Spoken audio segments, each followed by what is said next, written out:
हाय, मी नीलम. आपल्या मैत्रीचे मुक्तांगणमध्ये आपण दर महिन्याला जे घेतो इंटरव्ह्यू किंवा आपल्या या महिन्याची क्वीन, तर या महिन्याचं खरंच सरप्राईज आहे. कारण मार्च महिना म्हणजे आपल्या सगळ्यांचा महिलांचा दिन, महिला दिन 8 मार्च, आणि त्याच दिवशी बरोबर आपली अध्यक्ष आरती तिची निवड झालेली आहे. त्यामुळं कॉंग्रॅच्युलेशन्स. थँक्यू.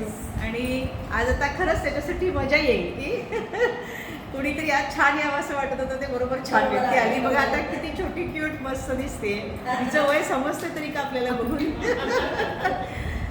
तर आता आपल्या ह्याच्यामध्ये आपण नेहमीप्रमाणे जे आहे ते तर आपलं होईलच, पण मला आता असं विचारायचं होतं की आता सध्याच्या परिस्थितीमध्ये हे जरा इस्रायल, इराण, अमेरिका हे सगळं जे काही चालू आहे, त्यामुळं आपलं ते काय तेल संपलं, इंधन संपलं, अमकं झालं तमकं झालं, बऱ्याच काही काही चालू आहे. आणि ते आपल्या गॅसपर्यंत सगळं आलेलं आहे. तर एक सर्वसामान्य महिला किंवा एक लीडर या दृष्टीनं काय तुझे विचार आहेत की सगळ्यांनी थोडंफार त्यासाठी काय केलं पाहिजे? काही तुझे जे विचार असतील ते आम्हाला थोडं ऐकायला नक्की आवडेल. कारण कसं आहे, इंधन सप्लाय हे आपल्या हातात काहीच नाही आहे. बरोबर आहे. जे सप्लाय येते आपण इम्पोर्ट करून घेतोय तिथनं, आणि एक्सपोर्ट तर आपल्या इथनं गॅस होतच नाही, इम्पोर्ट होत असते. त्यामुळं इंधन वाचवणं एवढं आपल्या हातात आहे. आता जे आहे ते वाचवायचं, पण एवढंच की तेवढंच करायचं, तेवढंच करायचं, परत गरम करायचं नाही. परत गरम आणि उन्हाळा असल्यामुळं परत गरम करण्याचा प्रश्नच येत नाही. आणि दुसरं पर्याय म्हणजे इलेक्ट्रिक शेगडी, एखादा पर्याय ठेवावा. अचानक आत्ता तरी मिळायला लागलेत, आता सध्या तरी. तर पुढं माहीत नाही, हे जर वॉर असंच कंटिन्यू राहिलं तर LPG ह्याचं इराणवर त्याच्या ह्यांच्यावरच बॉम्ब पडलेला आहे. फक्त गॅसवर नाही, बऱ्याच गोष्टीवर, म्हणजे ज्याला पेट्रोलियम वापरतात त्या बऱ्याच गोष्टीवर अगदी सगळं आता इफेक्ट होणार आहे इथून पुढं. मग सगळ्याच गोष्टी आल्या त्यात.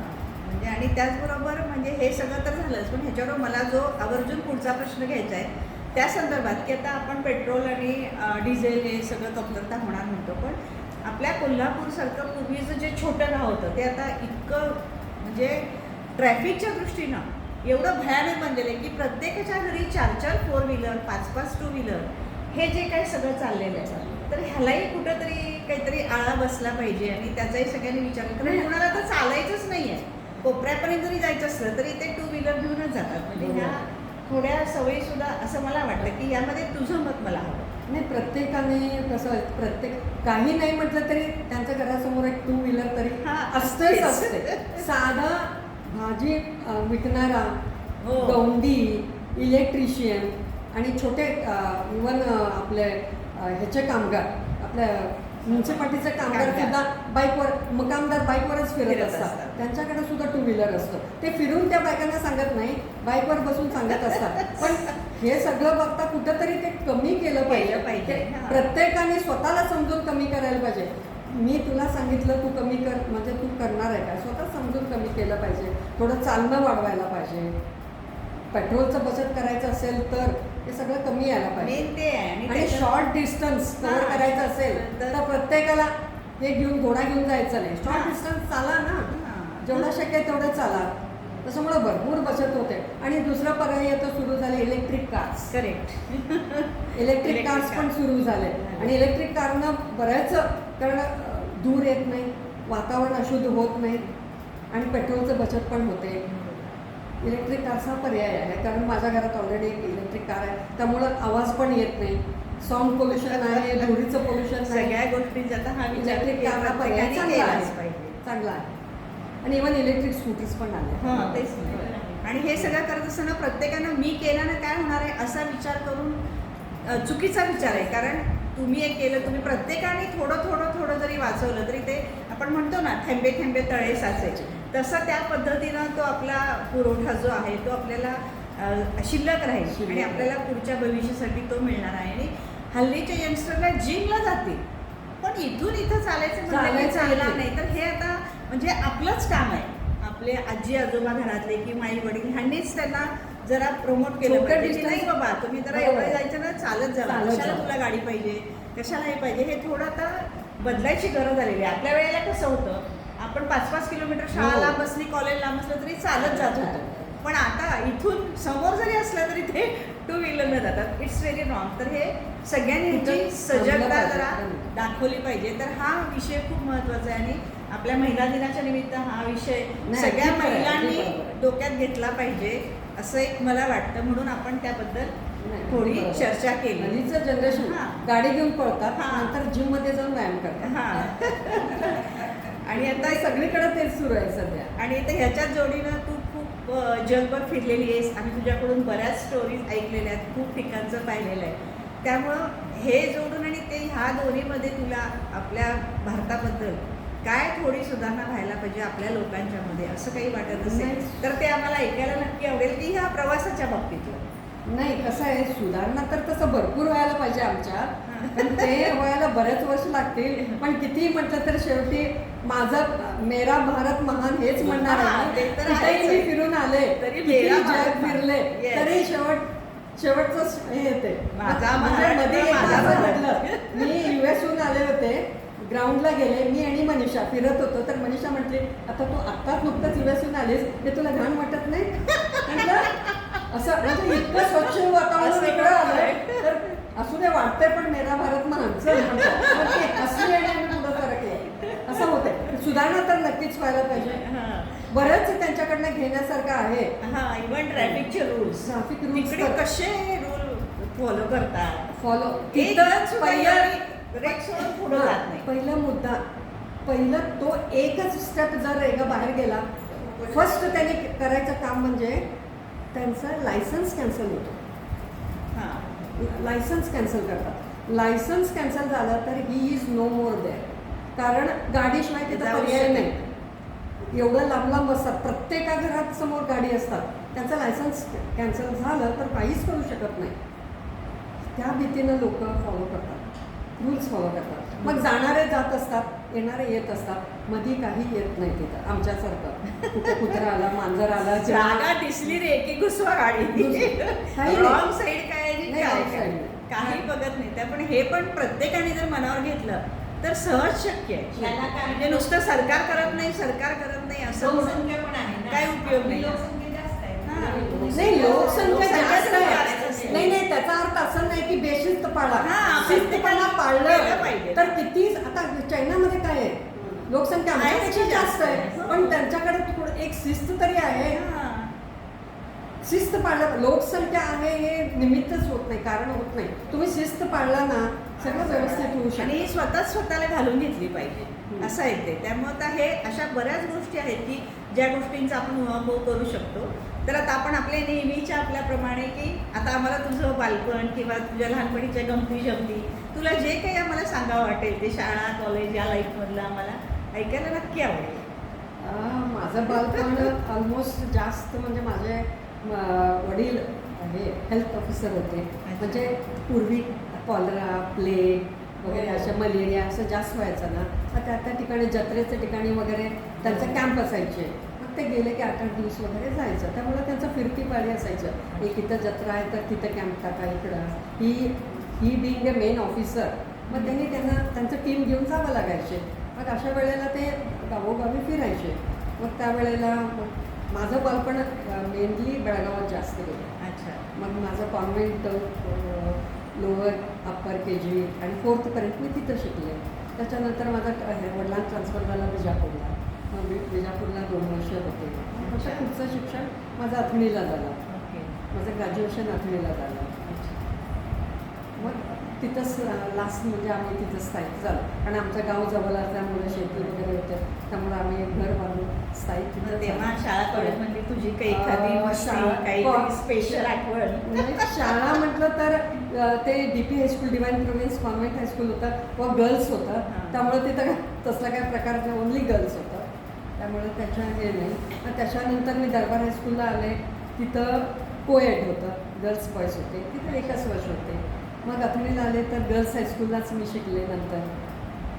त्यामुळे तू लहानपणी शांत होतीस असं तुला म्हणायचं? नाही, मी दंगेखोर होते. कारण आमच्या सरांनी सायन्स सर बिडकर म्हणून एक होते, त्यांनी ग्रुप केले होते 15 मुलींचा.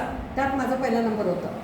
म्हणजे वांडपणा करणाऱ्या मुलीमध्ये 15 तर सारखं म्हणायचं, हे 15 लोक जे आहेत ना खूप वांड आहे सारखं म्हणायचं. हुशार आणि वांड दोन्ही मिश्रण होतं, त्यात माझा पहिला नंबर असायचा.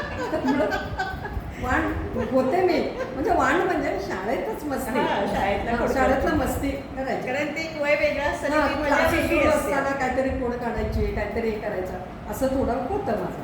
पण नंतर नाही, ते कॉलेजला आल्यानंतर तो आपोआपच म्हणजे नॅचरल आहे ना, आपोआपच माणूस शांत होतच. आणि मग लग्न कधी झालं काय मग त्यानंतर तिथं BSc कंटिन्यू झालं, माझं BSc झालं.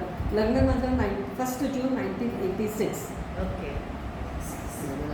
ग्रॅज्युएशन झाल्यानंतर 1 वर्षाने माझं लग्न झालं. 85 कम्प्लीट झालं, 86 लग्न झालं. तर लग्न लग्नापासून झालं कोल्हापूरमध्ये. नाही, लग्न ॲक्च्युली पेठ वडगाव. ओके. आमचा मूळ गाव पेठ वडगाव. ओके. तेव्हा हे ह्याला होते, मुंबईला होते. अच्छा. बॉम्बे हॉस्पिटलला ऑनररी सर्जन म्हणून ते तिथे काम करत होते. त्यामुळे लग्नानंतर मी पहिल्यांदा मुंबईला आले. अच्छा. कारण त्याच्या आधी मी मुंबई बघितलंच नव्हतं. मी फक्त कर्नाटकातच फिरले होते. कर्नाटकातच म्हणजे कर्नाटकात सगळीकडे फिरले होते, पण महाराष्ट्र नाही, मराठी येत नव्हता. तरीसुद्धा मी आठवणीहून एकदम मुंबईला मी 1.5 वर्ष होते. मग तिथून पुढे तिथून मग त्याने इथंच दवाखाना करला, कोल्हापूरला आले. पण हे कोल्हापूरला येऊन जाऊन करत होते, पण मी राहिले वडगावलाच होते मी. कारण माझं सगळं फॅमिली, सासू सासरे जाऊ, जॉईंट फॅमिली आपली. जॉईंट फॅमिली होती, जॉईंट फॅमिली. त्यामुळं मी राहिले वडगावला. मग ते रोज येऊन जाऊन करायचे. मग असं 3-4 वर्ष झाले. मग ऑपरेटिव्ह केस यायला लागल्यानंतर त्यांना थांबावं लागायचं, जेवणाचा प्रश्न. मग त्यांनी अगदी बळजबरीनं मला आणलं इथं शाहूपुरीत. ओके. स्वतःचाच बनला होता घर, खाली क्लिनिक होतं, वर राहायला होतं. ओके. आणि जबरदस्तीने मग इथं राहायला आले. मग दोघंही झाले होते तेव्हा, कौशल्य झाला होता ते. अच्छा. मग आमचं झालं सुरू इथला नवीन संसार. मग त्यावेळेच्या आणि काही आठवणी त्यावेळेच्या आठवणी असं किंवा काय- आपल्या सगळ्या मैत्रिणींना काही शेअर करा वाटतं, सांगा वाटतं ना, असं कुठलीही हां, सांसारिक- नक्की हां. करू शकते मी. हां. कारण काय ॲक्च्युली दोघांमध्ये अंतर फार कमी होतं, दोघेही छोटे होते. हां. तेव्हा जेव्हा मी इथं शिफ्ट झाले तेव्हा कौशल 6 महिन्याचा होता, हां. फक्त 6 महिन्याचा होता. केदार 1.5 वर्षाचा. ओके. तेव्हा तर मला इथं आल्यानंतर दोघांना बघायचं, कारण एक लंगोटीत तर एक दुखते असं परिस्थिती होती. बरोबर आहे. दोघांना बघायचं, त्यांचं जेवण करायचं. मग ह्यांचं टायमाला सकाळी नेहमी लवकर निघायचं, हो. नाश्ता करायची, दुपारचं जेवण रात्रीचं. पण त्यावेळेला एवढं बायका वगैरे आम्ही काही ठेवलं नव्हतं. सगळं त्यावेळेला मध्ये इतकं मला म्हणजे त्रास मात्र भरपूर झाला. पण मला लकीली त्यावेळेला म्हणजे 1 वर्ष असंच काढले मी. लकीली मला एक बाई भेटली, उन्मुने मावशी म्हणून. अजून इथे आता नाही आहेत, पण देवासारखं त्यावेळेला ते आले आणि मला म्हणजे त्यांची साथ मिळाली. साथ मिळाली, सपोर्ट केले. मग 2-3 वर्ष माझ्याकडे होते ते. त्यांना अजूनही त्यांना मी विसरू शकत नाही. मग नंतर त्यांना जसं त्यांना एज झालं तर मुलगा घेऊन गेला घरी. आता आई तू काम करू नको म्हणून. त्यांना इथनं घेऊन गेला आणि त्यांना ठेवलं ते मातोश्री विद्याश्रमात. हो. सुरुवातीला लँग्वेजचा काय प्रश्न आला? लँग्वेज प्रश्न आलाच की, खूप प्रॉब्लेम आला. तर पण लकीली माझी सासू कर्नाटकचे, म्हणजे ते बेळगावचेच होते. त्यामुळं त्यांचं आणि माझं कॉन्व्हर्सेशन कन्नडमध्ये व्हायचे. पण बाकीच्यांच्या बरोबर तुटक आता सासऱ्यांसमोर उभा राहून बोलायचं धाडस नव्हती. ते पण डॉक्टर होते.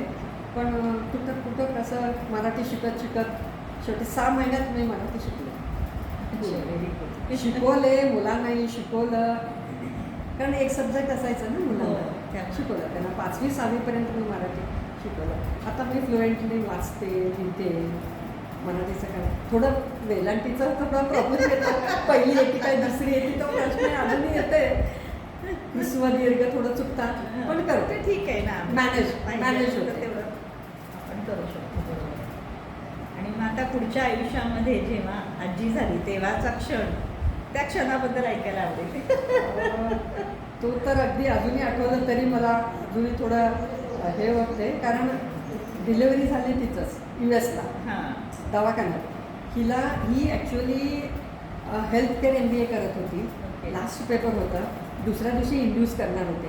रात्री पेपर दिली, सकाळी ॲडमिट झाली. हो. मग त्यांना ॲक्च्युली त्यांनी पुन्हा आपल्याकडे इथं सगळ्यांना म्हणजे रिलेटिव्हना वगैरे असं सोडतात आत. त्यांनी कोणालाही सोडत नाही. मी होते तिच्याबरोबर आत कारण त्यांचं सिस्टीम मी पहिल्यांदा बघितले दवाखाना इतकं सुंदर असते आत नीट क्लीन सगळं अरेंजमेंट असते दवाखान्यात आपल्यासारखं नाही. मग तिला इंड्यूस केलं होतं, ती कॉटवर होती, साईडलाच ते बेबीसाठी त्यांनी ऑलरेडी हे तयार ठेवलं होतं आणि सगळं तयारी होती त्यांची. तर मग जेव्हा तिला कळा सुरू झाले मग त्यांनी म्हटले तुम्ही बाहेर जा. म्हणजे ॲक्च्युअली बाह्य माणूस थांबलं पाहिजे नाही म्हटलं आम्ही फादर शुड बी देअर. हो वडीकडे वडील आहे. म्हणजे त्यांचं असं मत आहे की उद्या आता तिथं कसं त्यांना रिलेटिव्स कोण नसतात, तिथं सारखं जॉईंट फॅमिली नाही. एक ठराविक एज आले की सेपरेट होतात, लग्न करतात, त्यांचं फॅमिली सुरू होते. तर त्यांचं म्हणणं असं आहे की डिलिव्हरी झाल्यानंतर त्या वडिलांना कळलं पाहिजे की बाई कुठल्या ट्रॉमामधनं जाते, तिची पेन ती अनुभवती आणि तिला किती सपोर्ट आपण दिलं पाहिजे हे सगळं त्यांना कळायला पाहिजे. त्या दृष्टीनं फादर शुड स्टे हिअर आणि तोच हे कापतो ना त्यांचं. हो फादरलाच देतात कापायला, नाळ कापायला फादरलाच देतात नाळ कापायला तिथंपर्यंत. मग केदार आता मी बाहेर गेले आणि केदार आत आला. मग तो म्हणजे ती तडफडत होती, तो पेन्स तो काय रेग्युलर ते ह्याच्यामधनं ते जात होती. मग तो जरा टेन्शनमध्ये होता, घामेघूम आणि मी बाहेर मी एकटी बसून मला टेन्शन. आणि त्यांचं हॉस्पिटल्स इतकं सामसूम असतात ना, व्हिजिटर्स आमच्यासारखं ढिगाणी व्हिजिटर्स कोणी दिसत नाही. रात्रीचा 10:30-11 कोणच नाही, सामसूम. मी एकटी आपलं बाहेर की आत काचेतनं बघते, नर्स इकडनं पती तिकडनं पती, डॉक्टर येतात जातात, पण आत काय चाललंय कळतं का म्हणायचं. त्याला फोन केलं तर हा उचलायला तयार नाही. तो हे होता. मग नंतर कळलं की कधी ही झाली 12 नंतर, म्हणजे मे पहिला होता, मे 1 आपलं मे 1 मग मुलगी झाली कळलं. आणि मला अपेक्षा तेच होती पहिला याला मुलगी व्हावा, कारण आमच्या घरात मुलींची संख्या फार कमी आहे.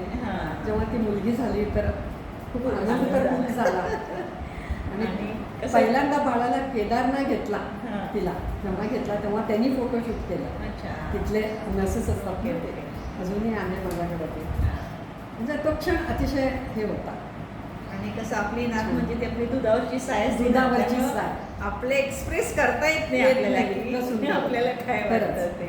मग त्यांना इथं बसून ह्यांना टेन्शन, त्यांनी सारखं फोन झालं का, म्हटलं मी बाहेर बसले, आत काय चाललंय मला काहीच माहित नाही, झालं काय मी काय सांगू. काळजी तेव्हा माझ्या सासूबाई होत्या. मग जेव्हा मी व्हिडिओवर त्यांना पहिल्यांदा दाखवलं मग म्हटले पहिली बेटी तू पुरवती. पुढं 15 दिवसांनी ते गेले. ही मे 1ला झाली, मे 15ला माझं सासूबाई गेले. मी त्यामुळे त्यांचं आणि माझं भेट फक्त त्यांनी बाळाला बघितलं. तो एक म्हणजे इकडे आनंदी होता आणि इकडे गेला गोष्टी होता. त्या मिश्रण घेऊन मी परत आलो. मग त्याला मानंतीला 15 दिवस बाळ मानंतीला सोडून येऊ कसे. मग तिचे आईवडील येणार होते. मग ते आल्यानंतर त्यांचं ताब्यात त्यांना दिलं आणि मी तिथून सुट. तरी इथं सगळं माझे जाऊ वगैरे म्हटलं आरतीताई कशाला येत आहे, आता तिकडं संपलेलंच आहे इथं, मग तिथलं तुम्ही काळजी घ्या, अजून बाळ आहे मानंती नाही, तिथं काळजी घ्या. मग तिच्या आईवडील येईपर्यंत थांबा. मग परत ते येईपर्यंत आम्ही थांबलो. मग हे 15ला गेले. मी 23ला काहीतरी मला मी इंडियात आले. मग तो एक हे होता म्हणजे इकडं आनंद आणि इकडं दुःख सगळं मिश्रण होतं. एकाचा जन्म झाला आणि एक मेंबर आमच्या फॅमिलीतनं मायनस झाला, इकडं ॲड झाला, इकडे मायनस झाला. तो म्हणजे थोडं बरोबर आहे, दोन्ही पण आपलं शेवटी. कारण माझ्या आई म्हणजे आम्ही आईला आव्वाच म्हणतो. माझ्या आई गेल्यानंतर ह्यांनाच मी सर्वस्व मानलं होतं म्हणजे ह्यांना सासूबाईंना. आणि मी पहिल्यांदा जाताना डिलिव्हरीच्या वेळेला मी 2 महिने आधी गेले ना, मला मिठीमधून इतकं रडले ते. त्यांना काय कळलं होतं माहीत नाही मला, खूप रडले मी जाताना, कारण मी एकटी गेले होते पहिल्यांदा मी वेळेसला एकटी गेले होते. तर खूप रडले त्यांनी, इतकं मिठी मारून रडले. खालीपर्यंत मला सोडायला आले. म्हटलं काळजी घे म्हणत.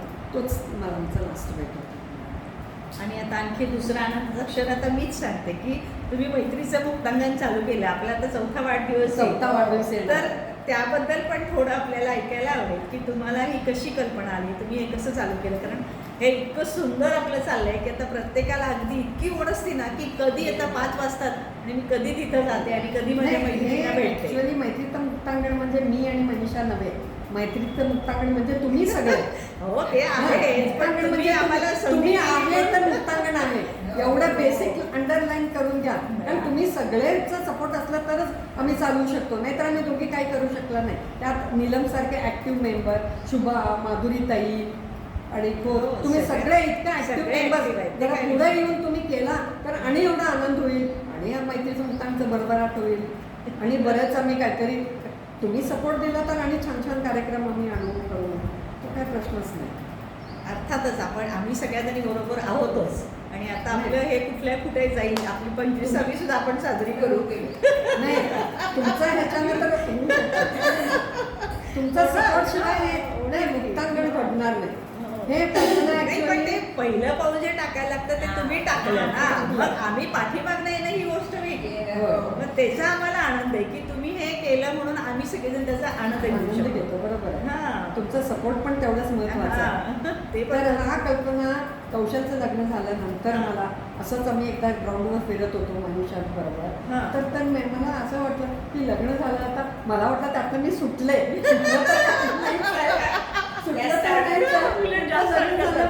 तर मी मनीषा म्हटलं मनीषा असं आपण एक रूम बघूया का, एक खोली जिथं आपण पत्ते खेळू शकतो, कॅरम खेळू शकतो, म्हणजे आपल्या मनाची गोष्ट आपण शेअर करू शकतो, असं काहीतरी आपण. होय ग कल्पना चांगली आहे, बघूया. कारण मी नवीन होते इथं, 8-9 वर्ष एवढंच झाले, ती 40 वर्ष झालं इथं आहे, त्यामुळे तिला बऱ्याच ओळखी आहे, कुठं हॉल मिळतात, कुठं रूम्स आहेत, तिला सगळं माहिती होतं. मी म्हटलं मला ह्यात थोडं मदत कर, मग आपण दोघी सुरू करू. मग तिनं पुढाकार घेतली, मनावर घेतली, तिथं अप्लाय केलं. आम्ही थोडं मिनल मामीनाही पकडलं, अप्लाय केलं आणि सँक्शन झालं. एक दिवस रात्री 9:30ला मला तिचा कॉल आला. म्हटलं की 9ला झोपणारी बाई 9:30ला कशी काय फोन करते. मग म्हटलं अगं आरती आमचं काम झालंय. म्हटलं काय नाही, आम्हाला वत्स रूम मिळाले, सँक्शन झालं. म्हटलं अरे वा छान. मग आम्ही काय पुढचं सगळं तुम्हाला माहिती आहे. मी ते सुरुवात केली. सुरुवातीला 15 मेंबर्स, 20 मेंबर्स, 25 मेंबर्स त्याचा 30-35 मेंबर्स आहे, पण रेग्युलर 25च असतात. म्हणजे एंट्री तेवढंच होत असते. बाकीच्यानं काही ना कारणानं ते येत नाही, पण जबरदस्ती पण करू शकत नाही. तो वेळ तुमच्यासाठी असते, तुम्ही ठरवायचं आहे की माझ्यासाठी वेळ काढायचा का नाही. आणि आता ते हा आपला असा ग्रुप छान आहेच आहे, पण आता पुढे भविष्यामध्ये सुद्धा काहीतरी नियोजन डोक्यामध्ये असेलच की जे आपण सगळ्याजणी मिळून करू आणि आपल्या मुक्तांगणला म्हणजे खरोखर ते नाव जसं आहे तसंच आपण इथं आल्यावर आपण सगळी मुक्त होतो. तर आपल्या ह्या ग्रुपसाठी आपण परत एकदा आरतीला आणि मनीषाला शुभेच्छा देऊयात आणि आपण सगळ्यांची साथ कायम असणारच आहे. मी तेच माझं एवढाच इच्छा आहे की कायम तुमचा साथ असू दे, सपोर्ट असू दे, येत राहा, कार्यक्रमाचा आनंद घेत जावा. आणि दुसरं इम्पॉर्टंट म्हणजे तुम्ही पुढे होऊन कार्यक्रम काहीतरी करा. आता गुरुवार आहे तर म्हणायला पाहिजे की ह्या गुरुवारी मी काहीतरी घेते.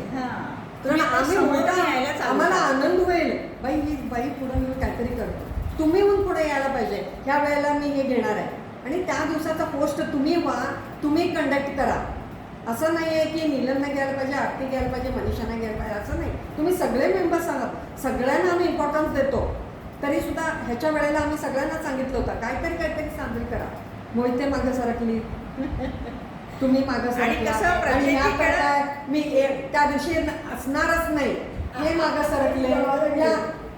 दयाबाबी आणि कसं प्रत्येकीकडे काही ना काही स्किल आहेच आहे, तेच आपण शेअर. नाही मी म्हटलं कविता तरी वाचा येऊ, कारण सगळ्यांना चान्स होतं. काही महिला मंडळमध्ये असे असतात, दोघी तिघी पुढे असतात तर तेच नाचत असतात, बाकीच्यांना त्यांना पुढे येऊन देत नाही. कारण मी इनर फील्ड मध्ये मी होते आणि आपल्या इथं हे 2 वर्ष केले, पण नंतर मी इनर फील्ड सोडले. मग नंतर सगळ्यांनी विचारलं तुम्ही का सोडला. अहो म्हटलं मागच्यांना पुढे येऊन देतच नाही, जे पुढे एक चौघी असतात तेच तुम्ही नाचत असताय. हीच ट्रेनर होती, तीच प्रेसिडेंट होती, बाकीच्यांचं काय. आणि सगळ्यांनी पुढे आला तर आपलं गॅदरिंग हे त्याचं प्रूफ आहे की कसा प्रोग्राम झाला.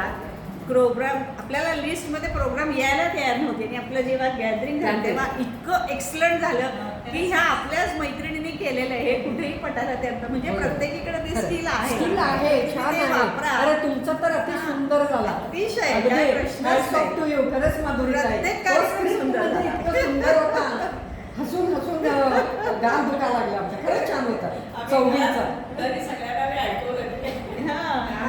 नाही खूपच सुंदर होता. असंच इथून पुढं सगळ्यांनी हातभार लावा, सपोर्ट करा, सगळ्यांनी पुढं या आणि प्रत्येक आठवड्यानं कोणीतरी घेत जावा पुढं येऊन. तसं हे बघ आता तुझा नंबर आलाच होता, पुढे येऊन बोलायचं, त्याशिवाय धाडस येणारच नाही. जोपर्यंत तुम्ही तोंड उघडत नाही तोपर्यंत तुम्हाला शब्द फुटणारच नाही. आणि कसं इथं आपणच आहोत, कुणी चुकलं तरी काही फरक पडत नाही. त्यामुळे तुम्ही धाडस करा, पुढे या आणि आपण आपला हा ग्रुप असाच पुढे नेऊया. आणि आज आपली आरती क्वीन झालेली आहे, तिनं खूप छान मुलाखत दिली आपल्याला. त्यामुळं आपल्या सगळ्यांच्या वतीने मी तिचे आभार मानते आणि तिला पुढच्या कार्यासाठी शुभेच्छा. धन्यवाद. थँक्यू.